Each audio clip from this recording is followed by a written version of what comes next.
ಸಂಕ್ರಾಂತಿ ಬಂತು ರಥೋ ರಥೋ. ಏನೋ ಶ್ರೀರಾಮಚಂದ್ರ ಹಾಡೆಲ್ಲ ಹೇಳ್ತಾ ಇದೀಯಾ? ಏನಿಲ್ಲ ಅಣ್ಣ, ಸಂಕ್ರಾಂತಿ ಹಬ್ಬ ಹತ್ರ ಬರ್ತಾ ಇದೆಯಲ್ಲ, ಈ ಟೈಮಲ್ಲಿ ಬಿಸ್ನೆಸ್ ಮಾಡಿದ್ರೆ ಲಾಭ ಮಾಡಬಹುದು ಅಂತ ಕೇಳಕ್ ಬಂದೆ. ಕಬ್ಬಿನ ಬಿಸ್ನೆಸ್ ಮಾಡೋ, ಒಳ್ಳೆ ಲಾಭನೇ ಮಾಡ್ತೀಯಾ? ಈ ಬಿಸ್ನೆಸ್ಗೆ 1 ರಿಂದ 2 ಲಕ್ಷ ಇನ್ವೆಸ್ಟ್ಮೆಂಟ್ ಇದ್ರೆ ಅಷ್ಟೇ ಸಾಕು.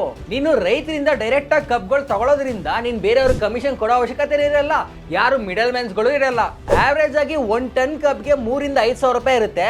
ಆಮೇಲೆ ನೀನ್ ಅದೇ 1 ಟನ್ ಕಬ್ ಮೇಲೆ 5 ರಿಂದ 7 ಸಾವಿರ ರೂಪಾಯಿ ಲಾಭ ಮಾಡಬಹುದು. ಸರಿ, ಆದ್ರೆ ಇದನ್ನ ಎಲ್ ಮಾರೋದು? ಕಬ್ನ ಇನ್ನೆಲ್ಲಪ್ಪ ಸೆಲ್ ಮಾಡ್ತೀಯ ನೀನು? ಲೋಕಲ್ ಮಾರ್ಕೆಟ್ ಅಲ್ಲಿ ಹೋಗಿ ಸೆಲ್ ಮಾಡ್ತೀಯಾ, ಇಲ್ಲಾಂದ್ರೆ ಹೋಲ್ಸೇಲ್ ಮಂಡಿಗಳಲ್ಲಿ ಸೆಲ್ ಮಾಡ್ತೀಯಾ? ಅಂಡ್ ಹಬ್ಬ ಬೇರೆ ಹತ್ರ ಬರ್ತಾ ಇದೆಯಲ್ಲ, ತುಂಬಾ ಜನ ಬೀದಿ ಬದಿ ವ್ಯಾಪಾರಿಗಳು ಬಲ್ಕ್ ಅಲ್ಲಿ ತಗೊಳಕ್ಕೆ ಇದನ್ನ ವೇಟ್ ಮಾಡ್ತಾ ಇರ್ತಾರೆ. ಸಂಕ್ರಾಂತಿ ಹಬ್ಬದಲ್ಲಿ ಕಬ್ಬೆ ಮೇನ್ ಕಣೋ, ಅದಕ್ಕೆ ಇದು ತುಂಬಾನೇ ಡಿಮ್ಯಾಂಡ್ ಇರುತ್ತೆ. ಕಬ್ಬಿನ ಬೆಲೆ ಕೂಡ ಆಕಾಶಕ್ಕೆ ಏರಿರುತ್ತೆ. ಈ ಹಬ್ಬ ಮುಗಿಯೋಷ್ಟರಲ್ಲೇ ನೀನ್ ತಂದಿರುವಂತ ಕಬ್ಬೆಲ್ಲ ಖಾಲಿ ಆಗ್ಬಿಟ್ಟು ನೀನ್ ಹಾಕಿರುವಂತ ಇನ್ವೆಸ್ಟ್ಮೆಂಟ್ ಡಬ್ಬಲ್ ಆಗುತ್ತೆ. ನಿನ್ ಹತ್ರ ಇನ್ನೂ ಕಬ್ಗಳು ಉಳಿದಿದ್ರೆ ಯಾವ್ದಾದ್ರು ಶುಗರ್ ಕೇನ್ ಅಂಗಡಿಗಳಿಗೆ ಸೆಲ್ ಮಾಡಿದ್ರೆ ಆಯ್ತು. ಹಾಗಾದ್ರೆ ಒಳ್ಳೆ ವಿಷಯ ಇದು. ಈ ವಿಷಯ ಎಲ್ಲರ ಶೇರ್ ಮಾಡ್ಬೇಕು. ಬಾಯ್. ಇವರು ಆನಂದ್ ಮನೆಯಲ್ಲೇ ಅಗರಬತ್ತಿ ಬಿಸ್ನೆಸ್ ಮಾಡಿ ವರ್ಷಕ್ಕೆ 7 ಲಕ್ಷ ಗಳಿಸ್ತಿದ್ದಾರೆ. ನೀವು ಕೂಡ ಅಗರಬತ್ತಿ ಬಿಸ್ನೆಸ್ ಬಗ್ಗೆ ಇವರಿಂದ ಕಲಿಬೇಕಾ? ಈಗಲೇ ಫ್ರೀಡಮ್ ಆಪ್ ಡೌನ್ಲೋಡ್ ಮಾಡಿ.